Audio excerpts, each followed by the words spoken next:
Well, welcome to another Dante walkthrough. This time we're dealing with Inferno, Canto 4.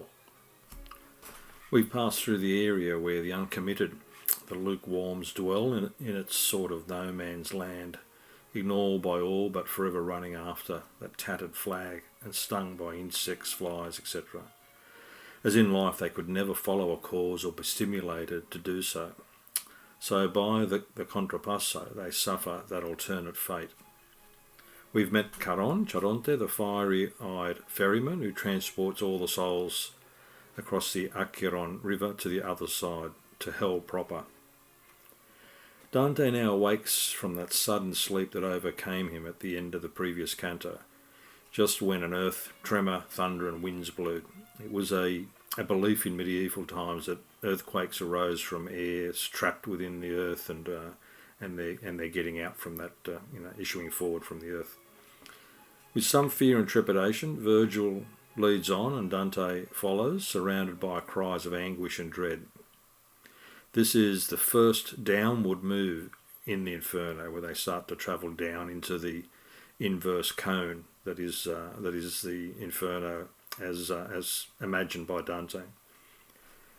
But the first circle Virgil leads him to is quiet and calm. There's really just the sound of sighs, people sighing.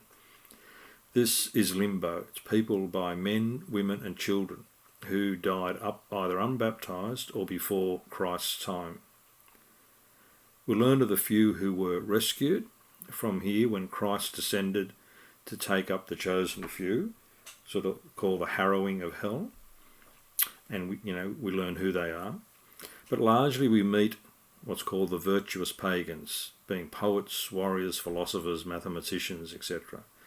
Many names are mentioned, and finally they depart to a place in Circle 2 where ominously nothing shines.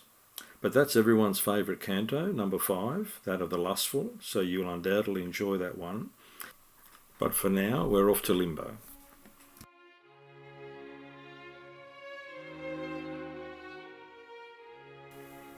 So as the last canto closed with that earth shaking and thunderclap and lightning, and Dante had fallen into a sleep, so we begin with him coming around from that sleep.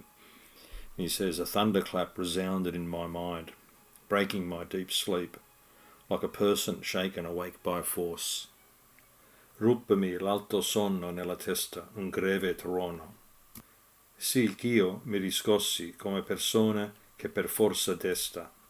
So alto sonno is the deep sleep, and the greve trono is the thunderclap, like a person who's been forcibly woken, per forza desta. And with my eyes rested I looked around. I stood straight up and gazed intently to see where it was I found myself. E l'occhio riposato intorno mossi, dritto levato e fisso guardai, per conoscere lo loco dove io fossi. Truly I say that I found that I was on the edge of an abyss full of pain resounding all about to the sound of infinite miseries. Vero è che ne sulla proda mi trovai, della valle d'abisso dolorosa, che intorno accoglie d'infiniti guai.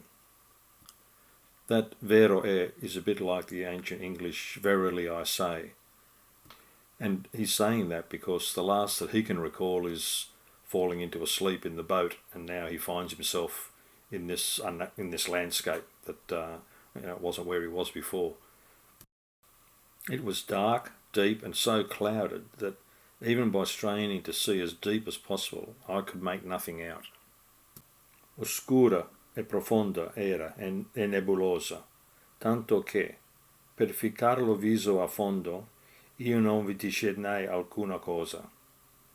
That ficcarlo viso is a strong form of really straining to look down, like really throwing your eyes down. And some of that Italian is quite easy to understand. Non vi discernei alcuna cosa. I couldn't discern anything. So Virgil now speaks. "Let us now descend into that blind world below," began the poet, now all pallid in face. "I'll go first and you follow me." "Ora discendiam, qua giù nel cieco mondo, cominciò il poeta tutto smorto. Io sarò primo e tu sarai secondo. That qua giù is repeated again a few lines later, line 20, qua giù, down here. And it's there's sort of a feeling of Virgil's sense, and he's gone pale in the face, and there's a sense of he's returning to this dark place. It really is where it's his eternal home. So his pale face bears witness in a way to his fate and probably the compassion of others who share it with him. So Dante is describing Limbo as being il cieco mondo, the blind world, and really we'll see that the only punishment there is its darkness, and its inhabitants are sighing, rather than crying and wailing in pain. And I, now seeing his pale colour, said, "How can I follow when you, who are ever my rock, look so frightened?" E io, che del color mi fu accorto, dissi, "Come verrò, se tu paventi, che suoli al mio dubbiare essere conforto?" You'll recall that Virgil had given comfort to Dante in the first two cantos when Dante was in doubt. So here he's a bit taken aback that he thinks that Virgil is afraid, and his paleness is a result of fear. And he to me, "The anguish of the souls below turns my face pale with pity, and not fear as you read it. Ed egli a me, l'angoscia delle genti che son qua giù, nel viso mi dipinga quale pietà che tu per te me senti." So he urges Dante on. Let's get moving, the long road beckons. So he led on, and I entered the first circle that girds the abyss. Andiam, che la via lunga ne sospigne. Così si mise e così mi fe entrar il primo cerchio che l'abisso cingue. Here, according to my listening, there was no weeping, but just a sound of sighs that made the air forever tremble. Quivi, secondo per ascoltare, non avea pianto mai che di sospiri, che l'aurea eterna facevano tremare. The secondo che per ascoltare, and according to my listening, because here there's no sight. The eye can't make out very much, and really the ear's got to do all the work. So it's the hearing sense that's it's picking things up. This came across as grief, but not through any pain, from the whole huge crowd, made up of children, women, and men. Ciò avvenia di duol senza martiri, che avean le turbe, che eran molte e grandi, d'infanti e di femmine e di viri. The viri is a Latinism for men or uomini. Robert Hollander, in his commentary on that line 30, infanti e femmine viri, children, women, and men, makes the point that it's a seemingly innocent line, but it's, as he puts it, it's a profound and deliberate disagreement with St. Thomas.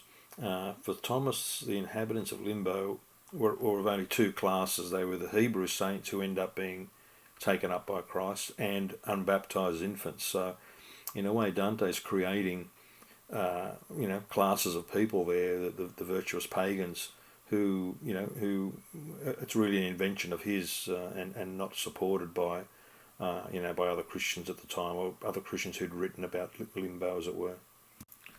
So, in anticipating Dante's curiosity, Virgil now comes in. "My good master, don't you want to ask me of the souls you see here? I'd like you to know before you go farther." Lo buon maestro a me, "Tu non dimandi che spiriti son questi che tu vedi, or vo che sappi innanzi che più andi, that they have not sinned, and if they have merit, it's not enough, as they were never baptized, and thus denied entry to the gate of your faith. Che non peccaro, se egli hanno mercedi non basta, perché non ebbe battesimo, che porta della fede che tu credi. And if born before the time of Christ, that did not worship the true God, and of these I was one. Esse furon dinanzi al cristianesimo, non adorare debitamente a Dio, e di questi cotai son io medesimo. For this defect and nothing else, we are lost, and as a result we live without hope and in constant longing. Per tali difetti, no per altro rio, siamo perduti, e sol di tanto offesi, che senza speme vivemo in disio. That line, number 38, non adorare debitamente a Dio, has got a bit of a subtle connotation to it. Sort of brings to mind Thomas Aquinas, who's made the point that it's one thing for anybody to do good works out of a natural tendency or their disposition, rather than out of a deliberate virtue or in the light of their belief in God. So he sort of separates. It makes a clear distinction there. So this is really what Virgil's harking back to that people may have done good things, whatever, but it happened without being a Christian, as it were. It's a fairly tough line, but that's what's being stated here. And Dante now puts his thoughts to words. My heart was gripped in great sadness when I heard this, as I realised there were people of great worth suspended here in this limbo. Gran duol mi prese al cor quando lo intesi, però che gente di molto valore conobbi, in quel limbo eran sospesi. So the sospesi, suspended, indicates both the physical location of limbo, where it's outside, hell proper in a way, even though it's circle one, as well as, if you like, the spiritual situation of the souls that are here, the spirits that are here. Hollander and some of the other commentators make a point that cantos 1 and 2 are paired off against each other, like in opposition, with one being about fear and trepidation, and the second about reassurance, from Beatrice to Virgil, etc. Similarly, here canto 3 and 4 are paired off against each other. 3 with the Ignavi is about cowardice and non-committal avoidance, and the second is more about magnanimity. So we get that line 44, people of great worth.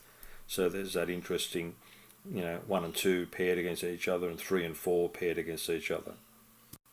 Tell me, my master, tell me, sir, I began, wanting to be certain of the faith that defeats all doubts.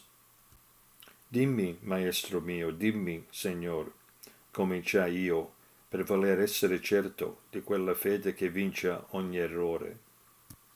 Does anyone, either of their own merit or another's, ever leave and rise to blessedness? And he, understanding my covert speech, and there's one of those breaks to the next terzina, which we'll pick up shortly. Uscisci mai alcuno, o per suo merito, o per altrui, che poi fosse beato, e quei che intesi il mio parlare coverto. This little interchange has raised some unusual aspects over the centuries. Firstly, you'd have to wonder why Dante, a Christian, is asking Virgil, a pagan, what's happened in this situation. But also, as was noticed, Dante's question is more probably about, directly to Virgil, are you one of the saved? And his covert speech, Benvenuto da Imola, one of the commentators from the 1300s, put it as such, as though my words had hidden the thought. You great philosophers and poets, your great wisdom, what did it without faith accomplish for your salvation? Certainly nothing at all, for even the ancient patriarchs in their simple, faithful credence were drawn up out of this prison, in which place you are to remain for ever and ever. So that terzina that was broken at the end now continues, and it led off, and he understanding my covert speech, replied, I had not long arrived at this state when I saw a powerful one come, crowned with the symbols of victory. Rispose, io ero nuovo in questo stato, quando ci vidi venir un possente, con segno di vittoria coronato. So Virgil's here recounting that the things that he saw in 34 AD. Now, he died in 19 BC, so when he says, I was new at this state, or I was new to arrive here, the harrowing which occurred in 34 AD when Christ died. He's recounting the fact that that's what he saw, and all he could recognise was a powerful person coming down with all the symbols of victory or power. He plucked the shades of the first parent, his son Abel, that of Noah, and of Moses the obedient lawgiver. Trasceschi l'ombre del primo parente, di Abel suo figlio, e quella di Noè, di Mosè legista e ubbidiente. And he carries on with the list of the Hebrew patriarchs and matriarchs. Abraham the patriarch, King David, Israel with his father and his sons, and Rachel, who he served for so long. Abraham patriarca e Davide re, Israel con lo padre e co sui nati, e con Rachele per cui tanto fe. And many others who he made blessed, but you should know that before these no human soul had been saved. E altri molti, e feceli beati, e vo che sappi che dinanzi a essi spiriti umani non erano salvati. So if we want to be specific, at the harrowing, Christ took up out of Limbo 25 males and 7 females, being as I mentioned, the Hebrew patriarchs and matriarchs. But now they continue on their way. We didn't stop walking as he was speaking, but were proceeding on our way through a wood, I'll say, with many spirits. Non lasciavam l'andar perché dicessi, ma passavam la selva tuttavia, la selva, dico, di spiriti spessi. We hadn't travelled far from where I'd been asleep when I saw a fire that overcame a hemisphere of shade. Non era lunga ancora la nostra via, di qua dal sonno, quando io vidi un fuoco, che mi sfero di tenebre vincia. We were still a fair way from it, but I could see that an honourable group had made it their own. Di lunghi non eravamo ancora un poco, ma non sì ch'io non discernessi in parte, correvol gente possedea quel loco. So recall that this area, as we said earlier, was originally dark, but that's one of the things that the people here suffer. But now we get this area where light overcomes darkness, and it's the equivalence with that will be developed over the next several lines with honour. In fact, it's the word honour is used, I think, 7 times in the next 29 lines, or within 29 lines in this canto. It's actually the densest use of a single word in the whole commedia. So he's obviously trying to get a message across here, and it's probably that, honour and poetry, or being a poet or creator of poetry, have some interlinkage in Dante's mind. O you who so honour science and art, who are these so honoured that they are set apart from the state of all others? O tu conori scienza e arte, questi chi son ch'hanno cotanto onoranza, che dal mondo degli altri li diparte?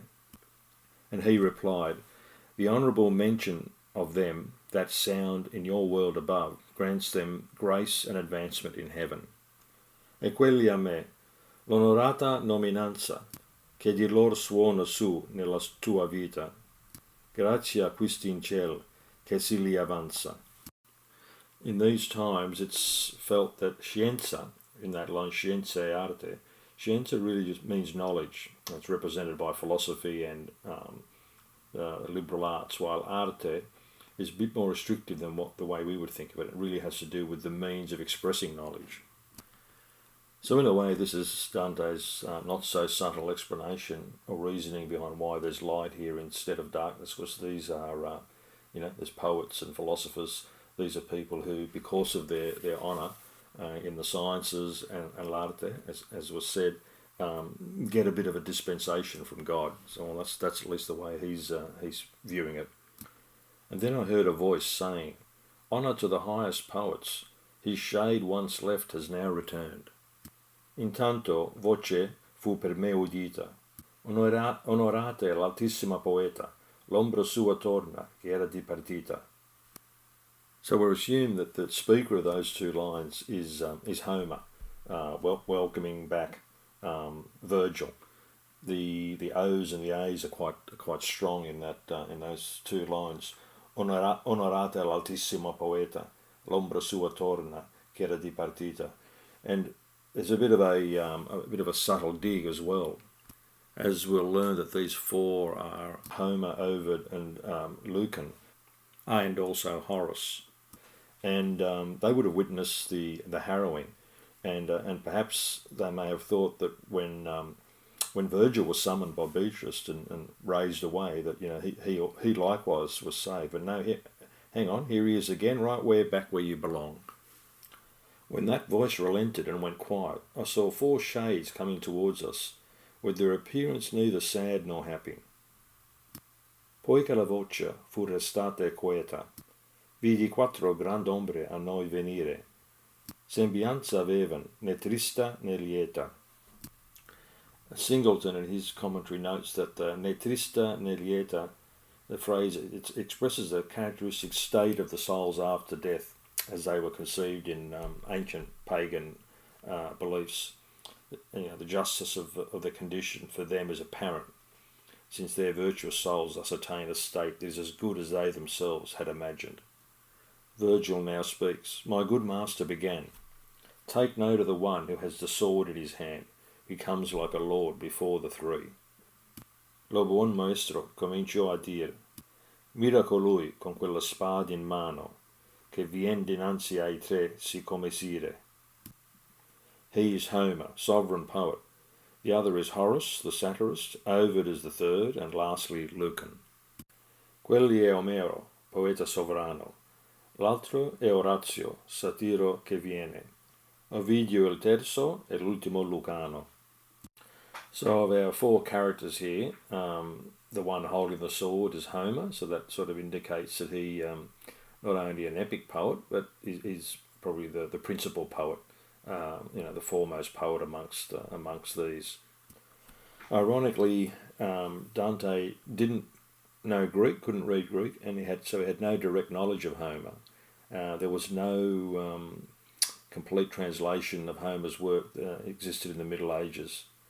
Really the Iliad and the Odyssey were known through quotations and by way of a narrative on the Trojan War written in Latin, known as the Homerus Latinus or Homerus Minor. Oratio is Horace, Quintus Horatius Flaccus, Roman poet, born 65 BC,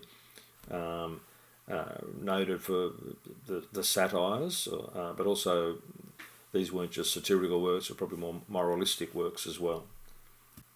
Ovidio Ovid, Publius Ovidius Naso, born 43 BC, and his major work was the Metamorphoses, and that would have been Dante's main reference point authority for knowledge of mythology, and he would have also picked up from Ovid some of the Homer's stories as well. Lucano is Lucan, Marcus Annaeus Lucanus, born in Cordova, Spain, in 39 AD, and he would have been one of Dante's sources for historical material. For example, he wrote on the civil war between Caesar and Pompey. So here we've got assembled five great writers from antiquity. We've got representatives in a way: Virgil and tragedy, Ovid, elegy, Horace, satire, Lucan, history, Homer, epic poetry.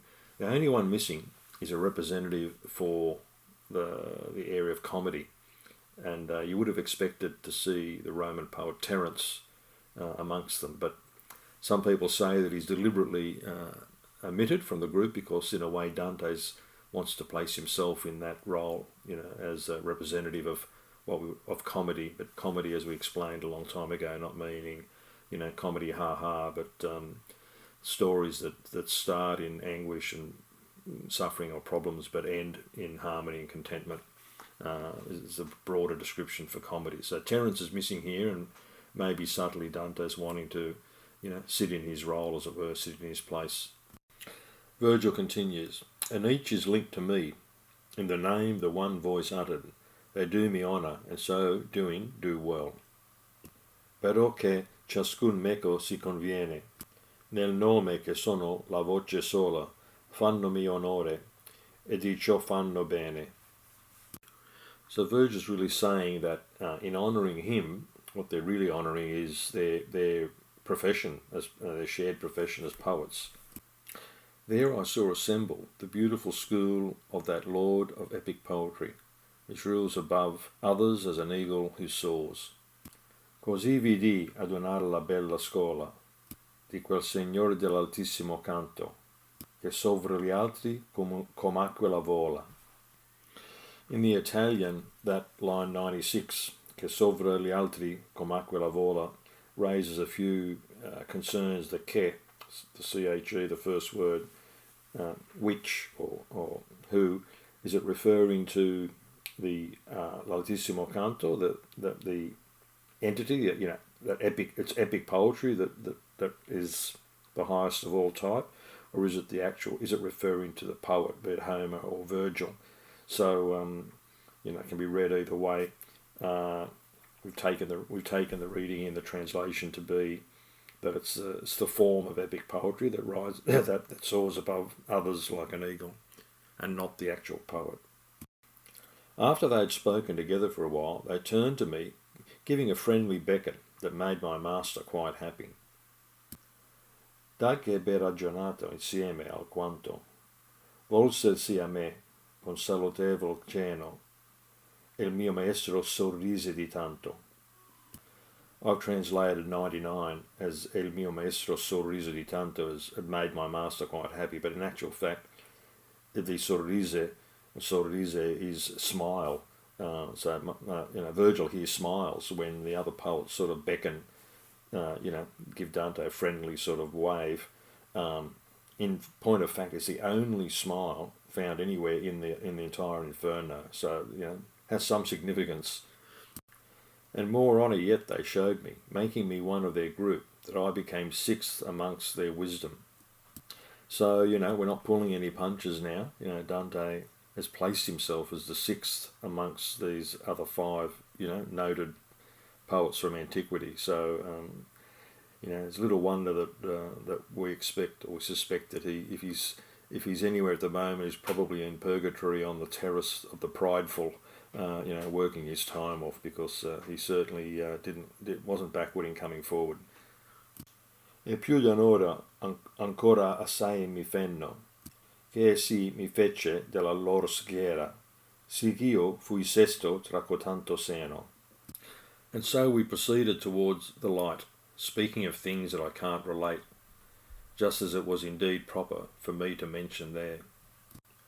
So Dante's really one of the boys here, amongst one of the lads, the poets, the great poets, and he's not deigning to tell us what they spoke about, but we can only assume that they were probably talking about their art, their skill in terms of poetry writing.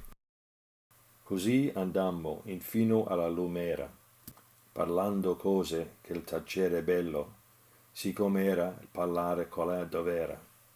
We came to the edge of a noble castle, circled 7 times by high walls, surrounded in defence by a fine stream. Venimmo al pied d'un nobile castello, 7 volte cerchiato d'alte mure, difeso intorno d'un bello fiumicello. We crossed this stream like it was dry land, and amongst these sages passed through 7 gates until we came to a verdant green meadow. Questo passammo come terra dura, per 7 porte entrai con questi savi, giungemmo in prato di fresca verdura. None of the commentators seem 100% sure what this nobile castello, the noble castle, is, with its 7 walls and the stream, bearing in mind that they walk over the stream as though it was dry land, and they actually walk on the water, then pass through the 7 gates. What does it all signify? Well, no one's really sure. It probably best understood as the castle of fame, where people of honoured name are dwelling and it's a privileged place here in Limbo. The 7 walls could represent the 7 liberal arts, or perhaps even the 7 virtues, moral, intellectual, because they were well known to the pagans. Or is the castle the good life of the human being without grace? It's really just speculation that one can make at this stage. To quote from Hollander's commentary, where he says, there are 35 designated inhabitants within the walls, and fully 2/5 of these are actives, and the majority of these actives are women, 8 of the 14. The more numerous contemplatives, had they been the only inhabitants discussed, might indicate that the castle stands for philosophy. But really, what have Caesar, Camilla, Latinus, and Lavinia got to do with philosophy? What then do the castle and its surroundings stand for? The best that human beings can be without God, in whatever precise further formulation, that seems a plausible, if not satisfying, response to Dante's riddle here. People were there with grave and sombre eyes, with features showing great authority, speaking rarely and then with gentle voices. Genti v'eran, con occhi tardi e gravi, di grande autorità nel loro sembianti, parlavan rado con voci suavi. We withdrew to one of the sides, to an open place, well lit and high, where we could see all of them. Tremoci così dall'un dei canti, in loco aperto, luminoso e alto, sì che vedersi potien tutti quanti. There, in front of me, on that enamel green, these magnificent spirits were revealed, that in seeing them I was so exalted. Colà diritto, sopra il verde smalto, mi fur mostrati gli spiriti magni, che del vedere in me stesso m'esalto. So we'll now get over the next, I think, eight terzinas, who the 35 designated inhabitants of the noble castle, who they are. I saw Electra with many around her. Among them I recognised Hector and Aeneas, Caesar armed with falcon-like eyes. I vidi Electra con molti compagni, tra quei conobbi Ettore e Anea, Cesare armato con l'occhi grifani. Marvellous line, that last one, 123, Cesare armato con l'occhi grifani. You know, Caesar with his sharp, dark, falcon-like eyes. In fact, Suetonius, in his life of Caesar, describes Caesar as having keen black eyes. So this first group is Trojan, with Electra being the mother of Dardanus, the founder of Troy. Hector's associated with Troy, and Aeneas. But the line, it starts to turn Roman with Aeneas, and then obviously the mention of Caesar. It doesn't say that Caesar's seated on a horse, but the fact that he's armed and with his sharp eyes, you immediately get the impression he's sitting on some sort of stallion, ready to make battle. The next group are from the Latins, who fought against Aeneas when Aeneas came to Rome and lost. And if you remember your Aeneid, Aeneas, in defeating the Latins, won the right to marry Latinus's daughter, and that was after his victory when he fought Turnus. I saw Camilla and Penthesilea, and nearby I saw King Latinus seated with Lavinia, his daughter. Vidi Camilla e la Penthesilea, dall'altra parte vidi il re latino, che con Lavinia sua figlia sedea. So Camilla was already mentioned in Inferno 1, but La Penthesilea, she's the daughter of Mars, the queen of the Amazons. She came to the assistance of the Trojans after Hector was killed, but she herself was killed by Achilles. Next is a group that's associated with the founding of the Roman Republic after the overthrow of the last of the kings, Tarquin. I saw that Brutus, who drove out Tarquinius, Lucretia, Julia, Marcia, and Cornelia, and alone apart I saw Saladin. Vidi quel Bruto che cacciò Tarquino, Lucrezia, Julia, Marcia e Cornelia, e solo in parte vidi il Saladino. So we've got Brutus, not the Brutus associated with Julius Caesar, but Lucius Junius Brutus, who roused the Romans against Tarquin, the last of the Roman kings, after Lucretia's rape and her subsequent suicide. Lucretia's husband and Brutus were in fact the first two consuls of the Roman Republic, straight after Tarquin's expulsion. Julia is the daughter of Julius Caesar, married Pompey, really out of political expediency. Marcia, wife of Cato of Utica, and Cornelia, daughter of the old Scipio Africanus, famous Roman general who defeated the Carthaginians. But then, of all people, we've got Saladin, the Muslim Islamic general, who was so successful in the early Crusades, but he was known for his clemency towards prisoners. That sort of gained him universal admiration. So he's here amongst the virtuous pagans as well. Hollander makes the following comment, that Saladin, for all the good reports that he enjoyed, is included by Dante in Limbo, along with two other infidels, Avicenna and Averroes, who we'll meet shortly, is nonetheless extraordinary. They are the only three moderns, if you like, in Limbo, all representatives of that Islamic culture, which Dante usually saw in negative terms, and only as the enemy of Christendom. But interesting that he's placed Saladino here in Limbo with some of the other honourable ancients. But we move on. And when I raised my eyes a little, I saw the master of those who know, seated amongst the philosophic family. Poi, chi non sai un po' più le ciglia, vi il maestro di color che sanno, sedere tra filosofico famiglia. So, the master of those who know, il maestro di color che sanno, is Aristotle, born in 384 BC in Stagira, a Greek colony in the Aegean. Aristotle's influence in Dante's time was really pervasive. He was literally known as the philosopher. It was until the 12th century Aristotle really was virtually unknown in the Christian West. In the 12th, 13th centuries, his works were translated, translations into Latin, Arabic translations from Greek and Latin as well. He strongly influenced, science, medieval science, philosophy, etc. Thomas Aquinas, regarded one of his major achievements as merging, all of Aristotle's philosophy somehow into Christian belief, and Dante himself would have been, he was profoundly influenced by Aristotle's thoughts, and he refers to him probably more in terms of the Commedia more than any other one would be the Bible. So it's a great influence on Dante's thinking. All admired him and showed him honour. Here I saw Socrates and Plato in front of the others and closer to him, and then a break to the scena. Tutti lo miron, tutti onor li fanno. Quivi vidio Socrate e Platone, che innanzi agli altri più presso li stanno. So Socrates and Plato form up the next tier of the Greek philosophers, and Dante will go on to name a few more.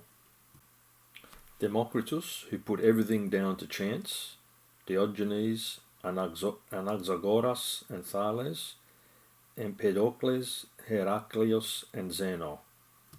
Democrito, che il mondo a caso pone, Diogene, Anaxagora e Tale, Empedocles, Heraclito e Zenone. Not sure if the pronunciation is any better in Italian than mine in English as well, so apologies for that. Democritus, he was a contemporary of Socrates, 460 BC, born in Thrace, and the comment che il mondo a caso pone was probably a reference to Democritus' theory of creation, and Dante probably picked this up via some of Cicero's writings. Diogenes the Cynic, 412 BC born. Anaxagora, a philosopher from the Ionian school, born 500 BC. Again, Dante's knowledge of him would have come through his readings of Cicero. Thales of Miletus, one of the so-called seven wise men, born around 460 BC. Empedocles, a philosopher and a statesman from Sicily, born some around, I think it was after 472 BC. Again, Dante would have learned of him via Cicero and probably also through Aristotle's metaphysics writing. Heraclitus was a philosopher of Ephesus around 500 BC, and he held that fire was the primary form of all matter. Again, Dante would have learnt via Cicero. And on it goes. I saw the wise collector of herbs and plants, Diocrides, and I saw Orpheus, Cicero, Linus, and moral Seneca.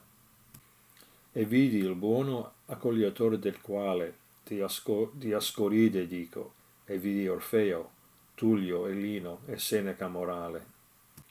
So Dioscorides, the accumulator or gatherer of herbs and plants, etc., wrote a book on the properties of herbs, plants, etc. Appears to have been a soldier in his youth, collected materials and plants in his wanderings. He wrote his book De Materia Medica. Well, that's how it was translated. Covered about 500 or 600 plants with their medicinal qualities. Lived in the 1st or 2nd century AD. And we've now got a mixture of poets, Orpheus, Linus, and I guess what you call moral philosophers, Cicero, Seneca. Both Orpheus and Linus, mythical Greek poets. Marcus Tullius Cicero, a great Roman philosopher, statesman, orator, is often picked up by Dante and quotes, etc., alluded to within the poem.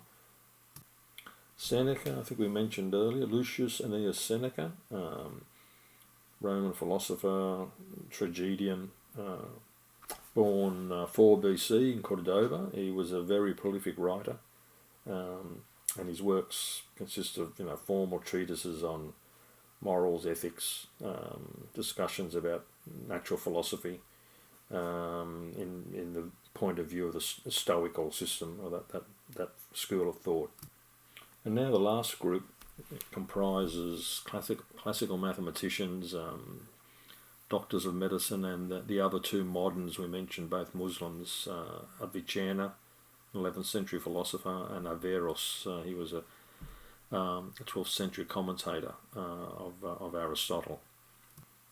Euclid the geometer, and Ptolemy, Hippocrates, Avicenna, Galen, and Averroes, who made the commentary. Euclide geometra e Tolomeo, Hippocrate, Avicenna e Galieno, Averroes che il gran commento feo. So Euclid, we probably all know, the Greek mathematician, lived in Alexandria around 300 BC, particularly famous for elements of geometry. Ptolemy, Claudius Ptolemaeus, an Alexandrian mathematician, astronomer, geographer. I think born near the end of the 1st century AD. So he laid out the system, the belief of astronomy, geography, that according to the theory that the sun and the stars and everything, all the planets revolve around the Earth. So this really was Dante's concept of the cosmos. So it comes from the Ptolemaic system, which was not really overturned until the era of Copernicus. Hippocrates, probably the most famous physician of antiquity, sort of the father of medicine. We still have the Hippocratic Oath that doctors take these days. Avicenna, Abu Ali al-Hussein ibn Sina, also known as Ibn Sina, an Arab philosopher, physician from Isfahan in Persia, regarded as one of the greatest of the early Muslim thinkers. Averroes, also known as Ibn Rushd, born 12th century, so quite close to Dante's time, Spanish-Arabian scholar, famous for his commentaries on Aristotle, and they had a lot of influence on Western philosophy. He was a physician, lawyer,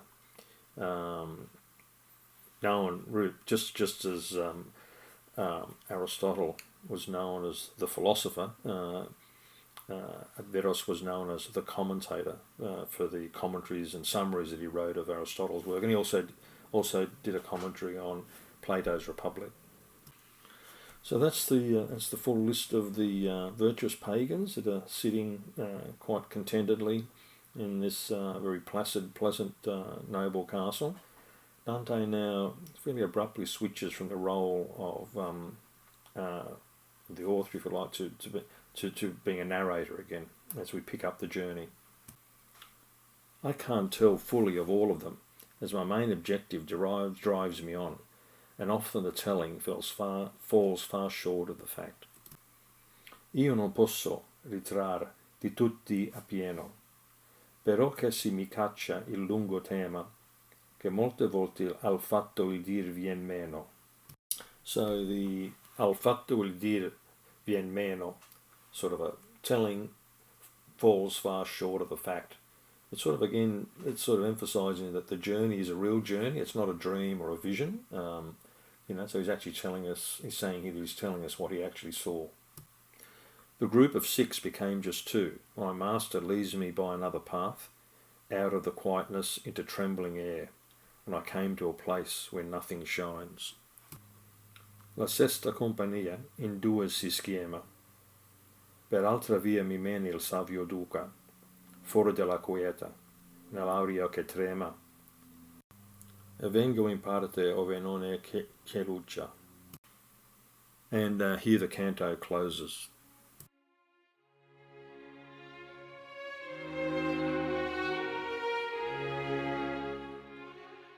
Well, that's our trip into Limbo, Canto 4.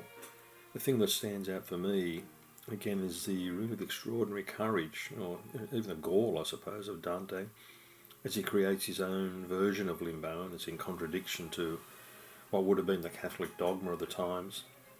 And he peoples it and fills it and creates it the way he sees fit. It's not just a place for children who are born unbaptized, but also for men and women. Some of those born before Christ, and therefore, obviously couldn't know anything about Christianity. But also several moderns, like the Islamic philosophers and Saladin, the anti-crusade warrior. They're extraordinary choices, really. I think we get a more compassionate insight into Virgil and his ultimate fate here amongst the virtuous pagans for eternity. And, Dante takes the time to relish in what really must have been one of his own, favourite little mind games, picturing himself among the greatest poets of antiquity, accepted as one of their equals. I mean, really, should we berate him for this and think, he's a bit big-headed and overstepping the mark in a way? Or, is he really just human? Is he just showing his human side the way we all entertain in our private, quiet little moments? Maybe being a famous cricketer, rock star, rock musician, solving the world's problems, etc. It's probably one of the most human, aspects, and Dante here shows it unashamedly. It's a canto full of lists. We've got the list of the Hebrew patriarchs and the matriarchs that were saved by Christ in the so-called harrowing of hell. And then there's a list of all those virtuous pagans, dwelling in what looks like a very desirable, pleasant place, with really just the absence of ever seeing or knowing God.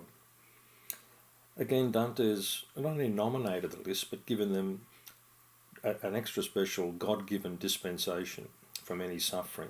They get to live in light and in what is really a quite pleasant surrounding in the noble castle. So the others in Limbo are in darkness, forever sighing, as it were. So when you read this canto, you really feel, Dante continues to imagine and write on his own terms. It's his journey. He's telling, recounting, and he wants to tell it his way. Anyway, so next, Canto 5. I've called it everybody's favourite canto. We'll probably talk more about that when we do it. That's Circle 2, those are the lustful. So look forward to seeing you again then. Thanks very much for listening. Bye for now.